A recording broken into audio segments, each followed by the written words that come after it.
स्नेही विद्यार्थियों,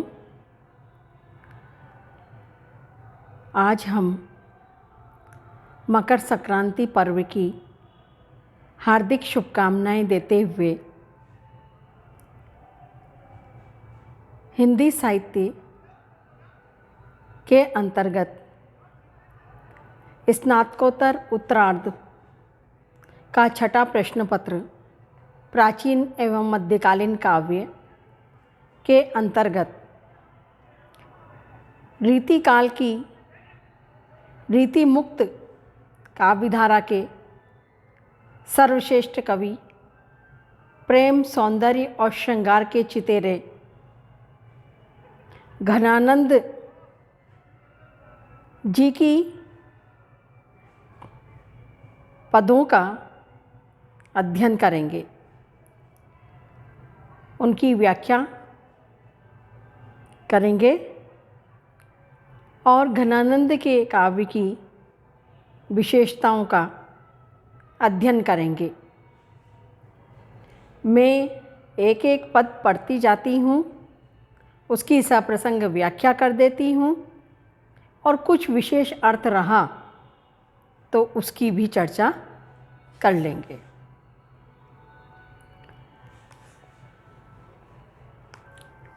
नेहि महाब्रज भाषा प्रवीण ओ सुंदर तानी के भेद को जाने, जोग वियोग की रीति में कोविद भावना मद स्वरूप को ठाने, चाहा के रंग में भीजो बिछड़ो मिले प्रीतम साथी न माने, और भाषा प्रवीण सुचंद सदा रहे सोधन जी के कवित बखाने।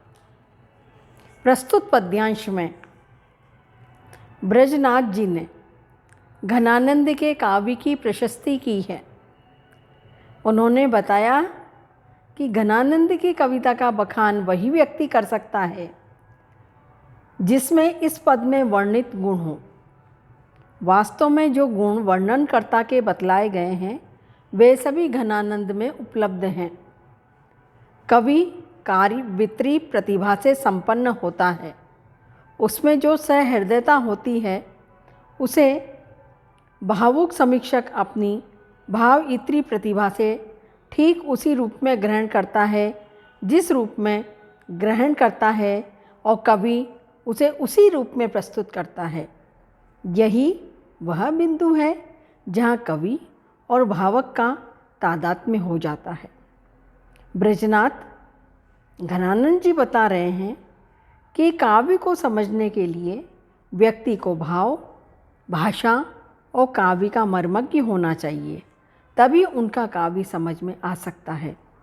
घनानंद के काव्य के अर्थ को वही व्यक्ति स्पष्ट समझ सकता है जो महान प्रेमी हो, ब्रजभाषा प्रवीण हो, काव्यांगों का और उसकी रमणीयता का पारखी हो, उसमें संयोग वियोग की दशाओं, मानव मन की प्रवृत्तियों और सूक्ष्म गतिविधियों आदि को ग्रहण कर सकने की क्षमता होनी चाहिए। उसका हृदय आनंदमग्न रहना चाहिए तथा वो प्रीतम मिलने और विरह में व्याकुल रहना चाहिए। जो वियोग में दर्शन के लिए व्याकुल रहे और मिलन के समय वियोग की आशंका से व्याकुल बना रहे, जो भाषा के विभिन्न प्रयोगों और उपयोगों से पूर्णतः परिचित हों और जो स्वार्थपूर्ण संबंधों के संकुचित बंधनों से मुक्त हों, ऐसा व्यक्ति ही घनानंद के कवित्वों को समझ पड़ सकता है। इस प्रकार घनानंद के काव्य को समझने की शक्ति सामान्य व्यक्ति में नहीं हो सकती। विशेष अर्थ के अंतर्गत हम कह सकते हैं कि घनानंद के काव्य की प्रमुख विशेषताओं का सुंदर निदर्शन इस छंद में हुआ है। स्वच्छंद काव्यधारा के कवियों की विशेषताएं बताई गई हैं। स्वच्छंद का प्रयोग सार्थक है। यह काव्यानंद में मग्नता के गुण वाले छंद के लिए प्रयोग हुआ है। लाक्षणिक भाषा का प्रयोग है। अनुप्रास व पदमेत्री अलंकारों की योजना की गई है। झलके अति सुंदर आनन गोर, छके दृग राजत कानन छवे, हंसी बोलन से जीव फूलन की वर्षा उर ऊपर जाती है। लट लोल कपोल पे बीहरे कल कंठ बनी जल जावली दे, लट लोल कपोल पे बीहरे कल कंठ बनी जल जावली दे, अंग अंग तरंग उठे दुति की परि है मणि रूप अवेधर चे। प्रस्तुत पद घनानंद द्वारा रचित है। ये रूप छटा का वर्णन, अंग दीप्ति का सुंदर वर्णन है। इसमें मुख, नेत्र, वाणी के साथ की लट, मुक्तामाला का वर्णन है। रूप वर्णन में भी कवि का आंतर पक्ष प्रधान है। रूप का हृदय पे पड़ने वाला प्रभाव ध्यान में रखकर सह अभिव्यक्ति करता है। इसमें विषय पक्ष प्रमुख न होकर विषयी पक्ष प्रमुख है। कवि कह रहे हैं कि प्रेमिला का अति सुंदर गोरमुख दीप्त के प्रकाश से झलक रहा है। उस मुख में यौवन के भय से छके हुए मस्त नेत्र कानों को छूते हुए शोभित हैं। जिस समय उस मुख से वह हंसते हुए बोलती है, उसी समय बोलने में ऐसा जान पड़ता है मानो सौंदर्य के पुष्पों की वक्ष पर दृष्टि हो रही है। बोलने से उसका शरीर हिलता है, इसलिए कपोलों पर चंचल लटें हिलने लगती हैं और सुंदर ग्रीवा में शोभित हो दो लड़की मोतियों की माला भी हिलने लगती है। प्रत्येक अंग में इस प्रकार हिलने से दीप्ति की लहरें उठने लगती हैं। दीप्ति के इस प्रकार हिलने से ऐसा जान पड़ता है मानो शरीर में लबालब भरा हुआ सौंदर्य अब पृथ्वी पर चूँ ही पड़ेगा। तरंग उठती है मुँह की ओर और दीप्ति की लहरें सब अंगों में लहराती जाती हैं।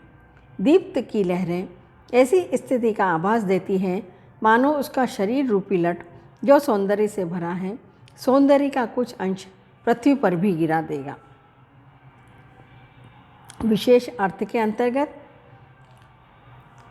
उपर्युक्त सौंदर्य विधान में आलंबन विभाव का मोहक रूप निरूपण हुआ है। प्रथम पंक्ति में छके शब्द में व्यंजना का चमत्कार दर्शनीय है। नेत्रों में प्रेम खुमारी की परिपूर्णता को व्यंजित करने के लिए इसका प्रयोग हुआ है। तृतीय पंक्ति में क तथा ल वर्ण की अनेक बार आवृत्ति होने से वृत्यानुप्रास अलंकार है।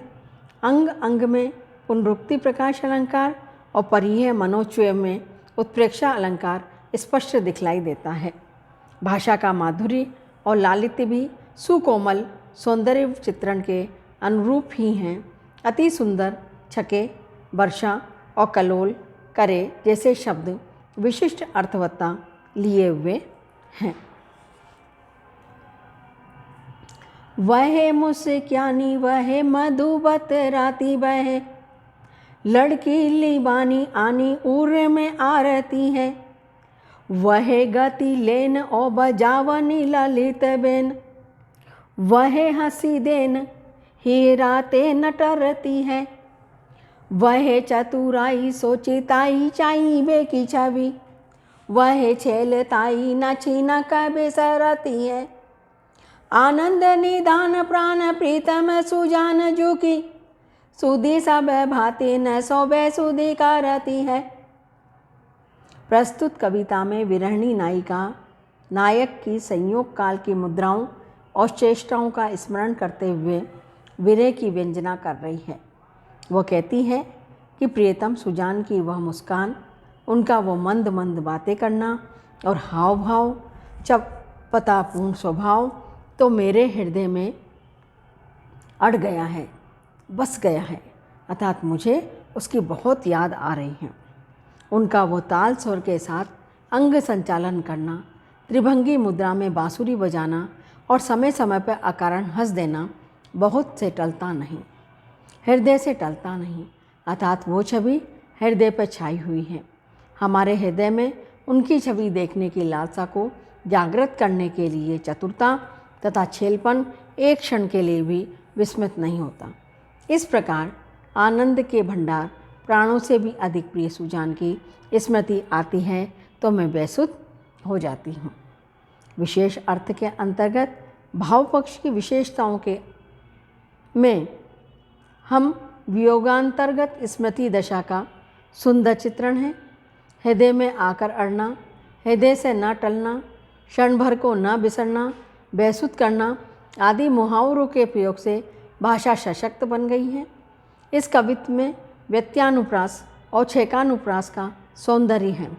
सुधी वैसुधी में सभंगपद यमक और सुधी वैसुधी का विपरीत फल होने से तृतीय पक्ष अलंकार है। सुजान शब्द का अभिप्राय विशेषण है। इस नायक कृष्ण के साथ ही घनानंद की प्रिय सुजान वेश्या कर लक्षित करता है।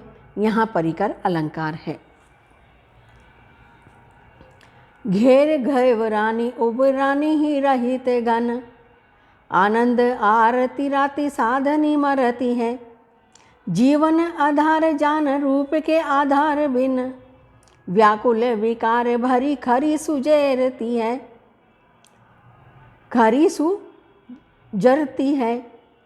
अनत जतन ते अनखी अरसानी वीर, प्यारी पीर भीर क्यों हूँ धीर न धरती है।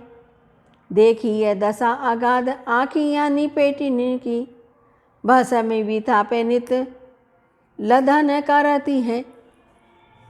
प्रस्तुत कवित्व में भी घनानंद ने वियोगावस्था में प्रिय के दर्शन भाव के कारण नेत्रों की दयनीय दशा का वर्णन किया है। नित प्रति आंसू उमड़ते रहने से आँखों में अत्यंत पीड़ा होती है। कवि ने इसको भस्मक रोग के नाम से वर्णित किया है। प्रिय की रूप माधुरी की बसाकर भी भस्मक जैसे भयंकर रोग की पीड़ा से व्यथित बनी रहती है।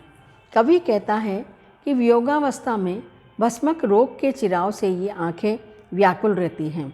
आंसुओं से भरी हुई, दुख में रंगी हुई प्रिय दर्शन की लालसा के लिए ये आँखें साधनारत रहकर मरती रहती हैं तथा जीवन के एकमात्र सहारे तथा अनंत रूपवान सुजान के बिना विकारयुक्त तथा व्यथित होकर अत्यधिक जलती रहती हैं, अर्थात आदर्शजन्य विकारों से भरी जलती रहती हैं।